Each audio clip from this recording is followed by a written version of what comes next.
वो होगा आपका क्लास 12वां का इतिहास। सेट नंबर 2 है, ठीक है। मॉडल सेट है इसमें, तो आपका सेट नंबर 2 है, ठीक है। सेट 1 हम कंप्लीट कर दिए हैं। अगर आप नहीं देखे हैं तो प्लेलिस्ट बना दिए हैं, जाइए प्लेलिस्ट में जाकर आप टोटल देख सकते हैं एक एक करके, ठीक है। तो चलिए सेट 2 का हम लोग पार्ट 1 देखेंगे। इसमें सबसे पहले तो जो इसका निर्देश है वो तो समझ गए होंगे आप, ठीक है। सेम निर्देश जो सेट 1 में था वही सेट 2, और ये जो आपको यहाँ पे दिख रहा है निर्देश, ये निर्देश आपको इसी तरह से आपके बोर्ड एग्जाम में प्रश्न पूछे जाएंगे, इसी टाइप का सेट किया जाएगा, समय भी वही दिया जाएगा, नंबर इतना ही रहेगा। और यहाँ पे ठीक है, ये दोनों सेम होने वाला, नंबर भी इतना और समय भी इतना मिलेगा आपको, ठीक है।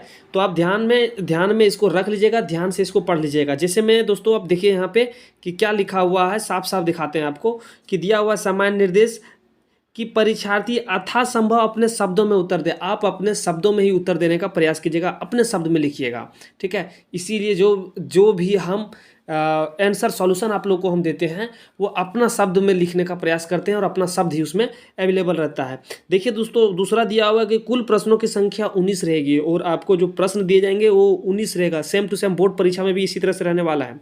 प्रश्न 1 से 7 तक अति लघु उत्तरीय प्रश्न है, ठीक है। इनमें से किन्हीं 5 प्रश्नों का उत्तर देना है आप लोगों को, अधिकतम 1 वाक्य में, हाईएस्ट 1 वाक्य में, ठीक है, या फिर 1 वर्ड में आप जवाब दे सकते हैं। प्रत्येक प्रश्न का मान 2 अंक निर्धारित है और आप जितने भी प्रश्न का जवाब देंगे वो 2 अंक का रहेगा, ठीक है। यहाँ तक समझ गए दोस्तों। प्रश्न संख्या देखिए यहाँ पे ध्यान से कि प्रश्न संख्या 8 से 14 तक लघु उत्तरीय प्रश्न है, लघु उत्तरीय, ठीक है। थोड़ा सा अति से लघु गया, ठीक है। इनमें से किन्हीं 5 प्रश्न का उत्तर देना है, वो भी अधिकतम हाईएस्ट 50 शब्दों में। उसके बाद इधर नीचे अब जितना में लिख सकते हैं लिखिए। प्रत्येक प्रश्न 3 अंक का निर्धारित होगा और सभी प्रश्न 3 अंक का निर्धारित रहेगा। और लास्ट समझ लीजिए आप यहाँ पे कि 15 से लेकर 19 तक दीर्घ उत्तरीय प्रश्न है।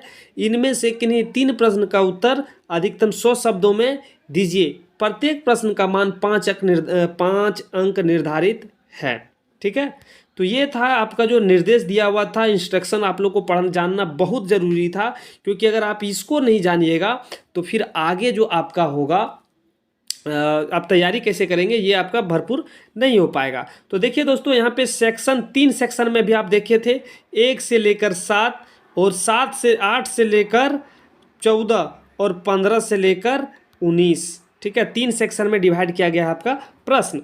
तो हम लोग इस वीडियो में देखेंगे, जहाँ तक कवर कर पाते हैं देखते हैं, ठीक है। उसके बाद फिर हम लोग नेक्स्ट वीडियो में टोटल कंप्लीट कर देंगे, ठीक है। तो चलिए सबसे पहले हम लोग अब चलते हैं फर्स्ट प्रश्न के ऊपर।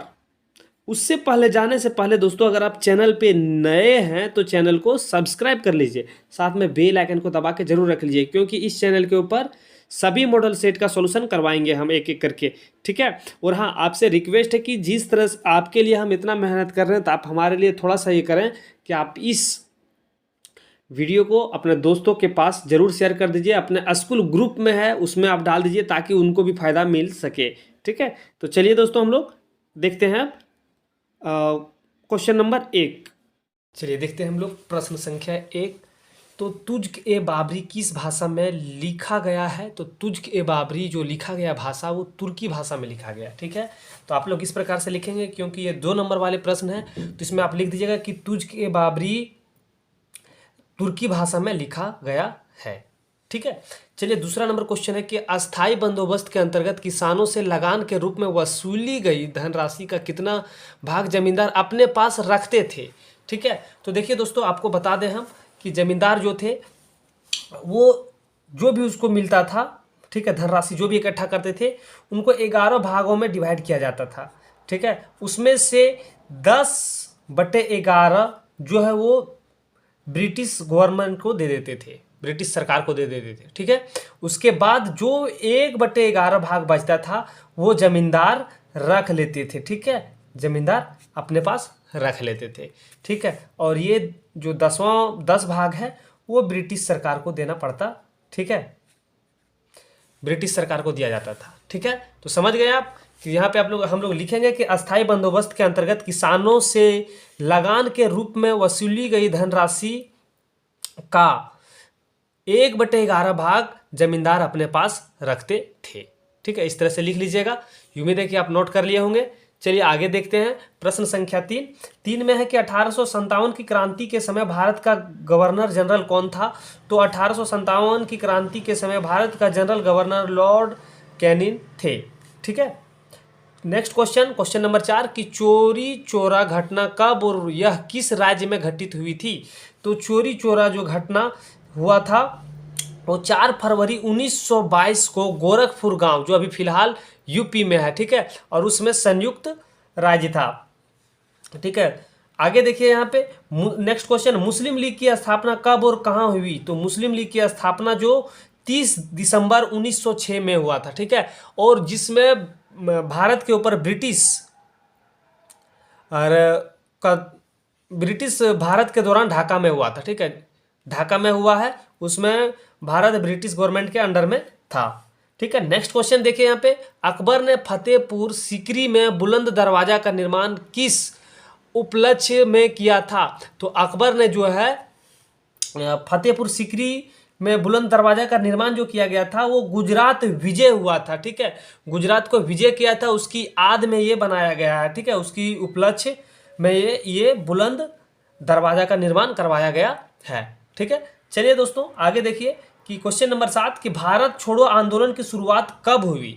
तो भारत छोड़ो आंदोलन की शुरुआत जो हुआ था 9 अगस्त 1942 को हुआ था। ठीक है, तो ये आपका सेक्शन ये था। सेक्शन ये उम्मीद है कि आप देख लिए, आपको समझ में आ गया होगा, आप नोट कर लिए होंगे।